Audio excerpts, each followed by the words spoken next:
नमस्कार साथियों, स्वागत है आपका इस YouTube channel learn tea life में। आज है 6 मई और इस सेशन में द हिंदू एडिटोरियल का वोकेबलरी कवर करते हैं। तो चलिए सेशन स्टार्ट करते हैं। उससे पहले वीडियो लाइक कर दीजिए और अभी तक चैनल सब्सक्राइब नहीं किए हैं तो जल्दी से चैनल सब्सक्राइब कर दीजिए। तो आइए देखते हैं आज का वर्ड। पहला वर्ड है रेन एस्टेट। पहला वर्ड क्या है? Rain estate. अगर रेन एस्टेट की बात की है तो ये एक वर्ब है। ये क्या है? एक वर्ब है जिसका मीनिंग होता है रीस्टोर समवन और something to their former position और स्टेट। मतलब किसी चीज़ को क्या करना? रीस्टोर कर देना। ठीक है, चाहे वो कोई इंसान हो या कोई चीज़ हो जिसका वो फॉर्मर पोजीशन हो या उसका मतलब फॉर्मर मतलब पहले वाला पोजीशन या अवस्था हो, तो उसी में पुनः क्या कर देना? उसको रीस्टोर कर देना। तो रेन एस्टेट मतलब क्या हो गया? पुनः स्थापित करना। इसका हिंदी मीनिंग हो जाएगा, क्या हो जाएगा? पुनः स्थापित करना, यानी किसी चीज़ को फिर से क्या करना? स्थापित कर देना। अगर सिनोनिम्स की बात की है तो रीस्टोर हो सकता है, पुट बैक हो सकता है, रिटर्न टू पावर हो सकता है, फिर रिप्लेस हो सकता है। Restore, put back, return to power या रिप्लेस, ये सब क्या हो गया? इस वर्ड के सिनोनिम्स हो गए। वर्ड क्या है? Rain estate. अगर इसका ट्रिक बनाया जाए तो ट्रिक क्या बन सकता है? तो देखिए इसका ट्रिक बन सकता है कि रेन एस्टेट। तो देखिए यहाँ पे इंस्टा है बीच में, तो इंस्टा से हम रिलेट कर लेते हैं कि मैंने अपना इंस्टा अकाउंट रेन एस्टेट कर लिया है। क्या कर लिया है? मैंने अपना इंस्टा अकाउंट रेन एस्टेट कर लिया, यानी कि फिर से उसको क्या कर लिया? रीस्टोर कर लिया है। तो इस तरह आप इसको याद रख सकते हैं इंस्टा से रिलेट करके। ये तो आपको हमेशा याद रहेगा क्योंकि आजकल इंस्टा पे तो हर कोई लगा रहता है। जब भी जिसको देखो रील्स बना रहा है, रील्स देख रहा है, तो इंस्टा से आप रिलेट करेंगे तो ये हमेशा याद रहेगा। ठीक है, अब देखते हैं नेक्स्ट वर्ड। तो नेक्स्ट वर्ड क्या है? फ्रूगली। क्या है? फ्रूगली। फ्रूगली एक एडवर्ब है। अगर इसके मीनिंग की बात की है तो मीनिंग हो जाएगा in a careful way when using money और फूड। मतलब जब आप पैसा और फूड को क्या कर रहे हैं? यूज कर रहे हैं, तो सावधानी पूर्वक से उसको यूज करना है। उसके लिए फ्रूगली वर्ड हो जाएगा। वो क्या? ये क्या हो गया? एक एडवर्ब हो गया। ठीक है, जिसका हिंदी में होता है कम खर्ची से। मतलब किसी कम खर्चा करना, मनी या फूड। ठीक है, इसको हिसाब से कंट्रोल करके चलाना। तो अगर सिनोनिम्स की बात की जाए तो थ्रिफ्टली हो सकता है, इकोनॉमिकली हो सकता है, या फिर प्रूडेंटली हो सकता है। थ्रिफ्टली, इकोनॉमिकली या प्रूडेंटली। जो मितव्ययिता होता है यानी कि ज़्यादा खर्चा नहीं करता, तो उसके लिए फ्रूगली वर्ड भी यूज कर सकते हैं। ठीक है, नेक्स्ट वर्ड की बात करें तो क्या है? एले। नेक्स्ट वर्ड एले है, जो एक वर्ब है। एले क्या है? एक वर्ब है जिसका मीनिंग होता है डिमिनिश और पुट एट रेस्ट। मतलब किसी चीज़ को क्या कर देना? डिमिनिश कर देना, यानी कि कम कर देना। ठीक है, तो हिंदी में इसका क्या हो जाएगा? कम करना। यहाँ पे ये काम हो गया, ये इसको कम कर लीजिएगा। क्या हो जाएगा? कम करना। अगर सिनोनिम्स की बात की जाए तो रिड्यूस हो सकता है, एस हो सकता है, रिलीव हो सकता है, या फिर सूथे। रिड्यूस, एस, रिलीव या फिर सूथे, ये सब क्या हो गया? इस वर्ड के सिनोनिम्स हो गया। वर्ड क्या है? एलाई, जो एक वर्ब है। इसका मतलब होता है डिमिनिश और पुट एट रेस्ट। किसी चीज़ को या तो रेस्ट पे रख देना या उसको डिमिनिश कर देना, यानी कि कम करना। नेक्स्ट वर्ड की बात की जाए तो नेक्स्ट वर्ड है डायर। डायर एक एडजेक्टिव है। डायर क्या एक एडजेक्टिव है जिसका मीनिंग होता है वेरी बैड, यानी कि बहुत बुरा। ठीक है, इसका हिंदी मीनिंग क्या हो सकता है? भीषण। भीषण क्या होता है? भीषण। भीषण इसका हिंदी मीनिंग हो जाएगा। अगर सिनोनिम्स की बात की जाए तो डिफेक्टिव हो सकता है, सब स्टैंडर्ड हो सकता है, फिर फॉल्टी हो सकता है, इम्परफेक्ट या बिलो पार। देखिए डिफेक्टिव, सब स्टैंडर्ड, फॉल्टी, इम्परफेक्ट या बिलो पार। मतलब किसी कोई चीज़ इम्परफेक्ट हो यानी कि वो परफेक्ट नहीं है, मतलब क्या है? वो खराब है। किसी चीज़ में कोई फॉल्ट है यानी कि वो फॉल्टी हो गया, यानी कि वो बेकार है। सब स्टैंडर्ड या डिफेक्टिव, तो ये सब क्या हो गया? इस वर्ड के सिनोनिम्स हो गए। वर्ड क्या है? डायर। अगर डायर का ट्रिक बनाया जाए तो क्या बन सकता है कि उसकी डायरी क्या है? डायर है कंडीशन में है। उसकी डायरी किस कंडीशन में है? तो डायर कंडीशन में। इस तरह आप इसका ट्रिक भी बना सकते हैं। नेक्स्ट वर्ड है हॉल।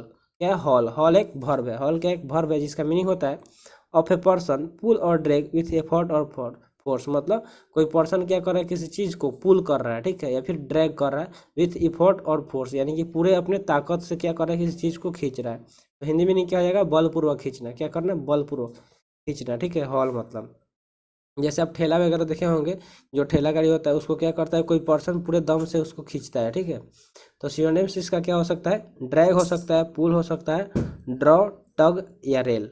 ठीक है, ये सब इसके सिनोनिम्स हो जाए। देखिए अब टग ऑफ वार एक गेम होता है। इसमें क्या होता है कि मतलब दो टीम होता है, एक ऐसे लाइन होता है और एक इधर टीम होता है और एक इस साइड टीम होता है।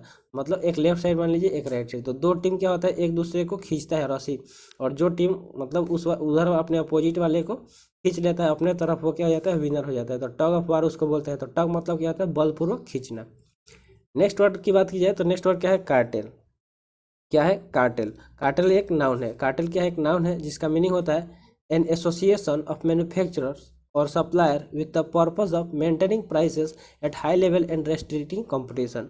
यानी कि इसका मीनिंग की बात किया जाए तो मतलब एक ऐसा एसोसिएशन, ठीक है, जो क्या हो, ऑफ मैन्युफैक्चरर, जो किसी चीज़ को क्या कर रहा हो, मैन्युफैक्चर कर रहा हो, बना रहा हो, या सप्लायर मतलब किसी चीज़ को सप्लाई कर रहा हो, with the purpose of maintaining price at high level, मतलब किसी चीज़ का प्राइस अगर हाई लेवल पे है तो उसको मेंटेन करने के लिए क्या क्या कर रहा है कि उसके मतलब कंपटीशन को रेस्ट्रिक्ट कर रहा है, यानी कि रोक रहा है। तो कार्टेल मतलब क्या हो गया कि उत्पादक संघ, सीधा सा समझिए कि मतलब कोई ऐसा ऑर्गेनाइजेशन या एसोसिएशन जो क्या कर रहा है, किसी चीज़ को मैन्युफैक्चर कर रहा है, और वो किस लिए कर रहा है कि प्राइस, हाई प्राइस जो है उसको मेंटेन करने के लिए। तो कार्टेल का हिंदी मीनिंग उत्पादक संघ हो गया।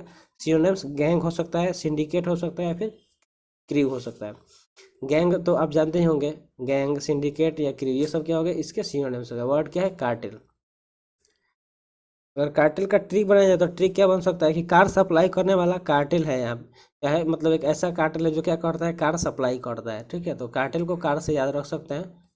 नेक्स्ट वर्ड की बात की है तो नेक्स्ट वर्ड है ओवरराइड। क्या है, ओवरराइड, जो एक वर्ब है जिसका मीनिंग होता है बी मोर इम्पोर्टेंट देन, यानी किसी चीज़ से कोई चीज़ बहुत ज़्यादा क्या होना, इंपॉर्टेंट होना, यानी कि महत्वपूर्ण होना। तो हिंदी मीनिंग हो जाएगा से अधिक महत्वपूर्ण होना, मतलब किसी चीज़ से कोई ज़्यादा इंपॉर्टेंट होना, तो उसके लिए कौन सा वर्ड यूज करेंगे, ओवरराइड, जो एक वर्ब है।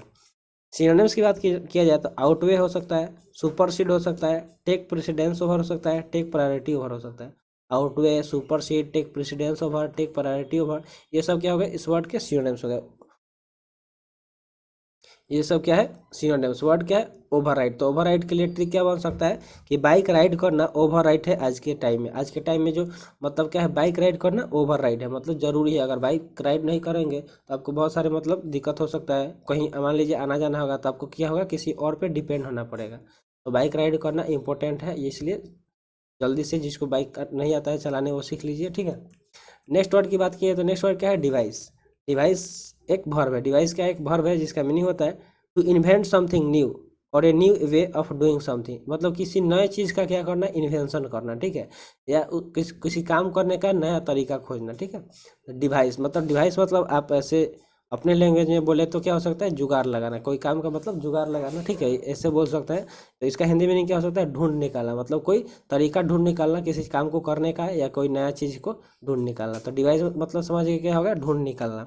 सिनोनिम्स इसका थिंक अप हो सकता है, कॉन्कोक्ट हो सकता है, इन्वेंट, कम अप विथ, या फिर फॉर्मुलेट। ये सब क्या हो गया, इसके सिनोनिम्स हो गया। Think up, concord, invent, come up with, या फिर फॉर्मुलेट। देखते हैं नेक्स्ट वर्ड। तो नेक्स्ट वर्ड क्या है, अनवेवरिंग। क्या है, अनवेवरिंग। अनवेवरिंग एक एडजेक्टिव है। ये क्या है, एक एडजेक्टिव है जिसका मीनिंग होता है नॉट चेंजिंग और becoming weaker in any way, मतलब कोई चीज़ क्या हो, चेंज नहीं हो और कमज़ोर नहीं हो, चाहे कोई भी तरीका आजमा लिया जाए किसी भी कीमत पे, तो अनवेवरिंग उसको बोलेंगे। तो इसका हिंदी मीनिंग क्या हो जाएगा, अटल।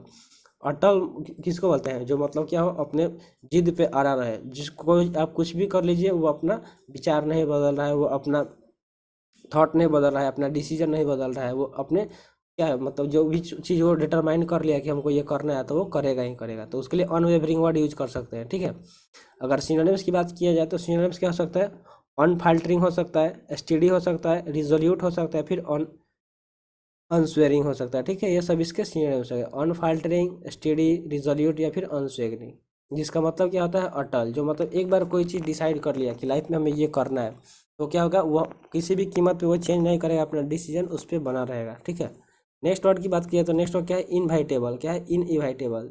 देखिए लास्ट में बी एल ई आ रहा है, यानी कि एक एडजेक्टिव हो गया। अगर बी एल ई सफिक्स आता है तो वो कौन सा पार्ट सफिक्स हो जाता है, तो एडजेक्टिव। अगर इसका मीनिंग की बात किया है तो मीनिंग क्या हो जाएगा, डैट यू कैनॉट एवॉइड और प्रिवेंट, मतलब वैसा चीज़ जिसको आप क्या कर सकते हैं, एवॉइड और प्रिवेंट नहीं कर सकते हैं, यानी कि जो टाल ना सके, जिसको हम टाल नहीं सकते हैं। ठीक है, एवॉइड नहीं कर सकते हैं, तो इनवाइटेबल उसे बोल सकते हैं।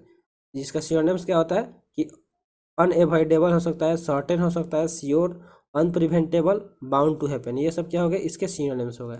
Unavoidable, certain, sure, unpreventable, bound to happen, ये क्या हो गया, इसके सिनोनिम्स हो गए। वर्ड क्या है, इनवाइटेबल, तो इस जिसका मीनिंग होता है जो टल ना सके। तो आज आई होप आपको समझ में आ गया होगा टोटल वर्ड में। आप इसका नोट्स ज़रूर बना लीजिएगा और इसको रिवाइज करते रहिएगा, क्योंकि आपके जो भी एग्ज़ाम है उस एग्ज़ाम प्रोस्पेक्टस के लिए ये सब क्या है, बहुत ज़्यादा इंपॉर्टेंट वर्ड है। तो आज का सेशन यहीं पर समाप्त हुआ। आई होप सेशन पसंद आया होगा। मिलते हैं फिर अगले सेशन में। जय हिंद।